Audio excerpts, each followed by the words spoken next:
Hello everyone. For this week's Q&A, we're going to be talking about intermittent fasting.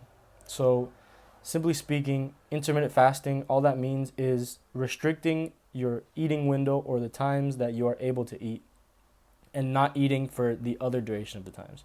So, a very common one would be a 16-8 split, where in the 24 hours of the day, you're fasting or not eating for 16 of those hours and you're eating for 8 of those hours.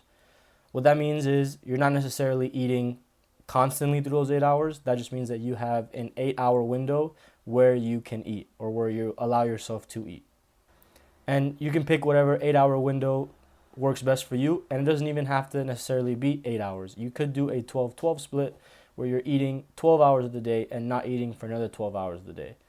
I would recommend that if you haven't fasted before or aren't used to not eating, to start with a slower or a smaller split, something like 12-12, where that way you can progressively advance into maybe fasting for a little bit longer, and you're not throwing yourself and your body into the deep end of not eating for 16 hours if you're not used to it, because that could come with side effects, obviously, like hunger, which could cause, agitation or not being able to feel your best because you're not used to not eating.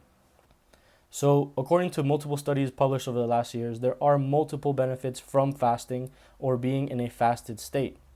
However, the two main ones that we're going to focus on is a caloric deficit and low insulin levels. So, intermittent fasting is a really great tool to use to be in a caloric deficit without even really having to try. So, let's say, for example, you are doing a 16-8 split where you're only eating for 8 hours and not eating or fasting for the other 16 hours. So it'll become way easier to maintain a caloric deficit because you're restricting the times that you're going to eat. So it's almost like you're skipping a meal, quote unquote.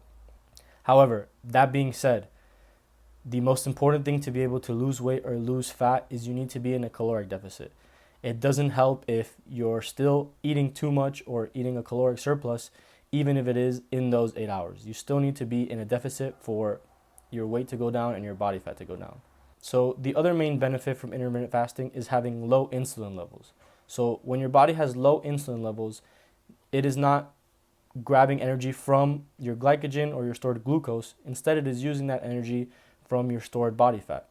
So having longer hours of the day where your insulin levels are low will be a longer time that your body is using your stored fat instead of your stored carbohydrates or your stored glycogen.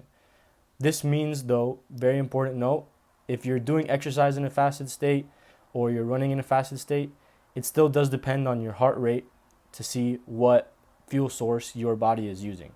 So let's say you're in a fasted state, but you're running or doing some kind of intense gym lifting or sprint work, your body will need to pull energy from your glycogen and your glucose storage, other known as your carbs, the carbs that are stored in your body, to be able to perform those activities. One very important thing to remember is that if you do plan on trying intermittent fasting, it is highly, highly recommended to maintain the same eating window through a consistent period, over either being a couple weeks or a couple months. It is counterproductive and detrimental if you switch your eating periods every couple of days or every day. So for example, let's say one day you eat from 12 to 8, and then another day you eat from maybe 8 in the morning up until 8 hours after. That's not going to help you with your goal if your goal is to lose fat or to lose weight. So it's important to stay consistent and have the consistent feeding window through a longer period of time to be able to see the best results.